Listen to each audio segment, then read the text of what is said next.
Malia a chuvia, os traballadores do Gués de Valga saíron á rúa para reclamar unha solución á súa situación. O Grupo de Emerxencia Supramunicipal deixou de prestar os seus servizos o pasado 31 de decembro, pero os seus empregados non dan a batalla por perdida.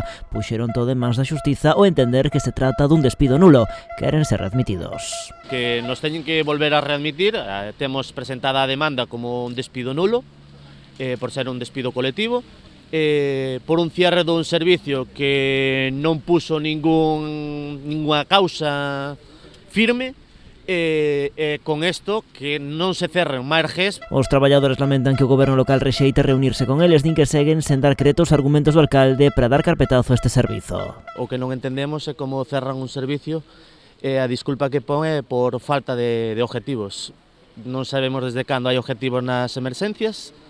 Entonces, os objetivos que nós temos en conta que son para eles é que como somos poucos queren que fagamos os desbroces de 12, entonces creo que echamos os objetivos é eso, de non chegar aos hectáreas de desbroce que ten pensado el. O Gués de Valga contaba na actualidade con 10 traballadores no cadro de persoal. Aseguran non ter ningún tipo de información sobre o traslado do servizo a Caldas ou a posibilidade de seren contratados alí. Oficialmente non hai nada que diga que Caldas vai a recibir Está interesado, pero como Caldas, calquera concello estaría interesado, porque é un servicio de 12 personas que dá un servicio de emerxencias a coste moi baixiño. Segundo advirten, a concentración de hoxe non será a derradeira, ameazan con novas mobilizacións ata que a súa situación laboral sexa resolta, ben da man dunha negociación ou a través da xustiza.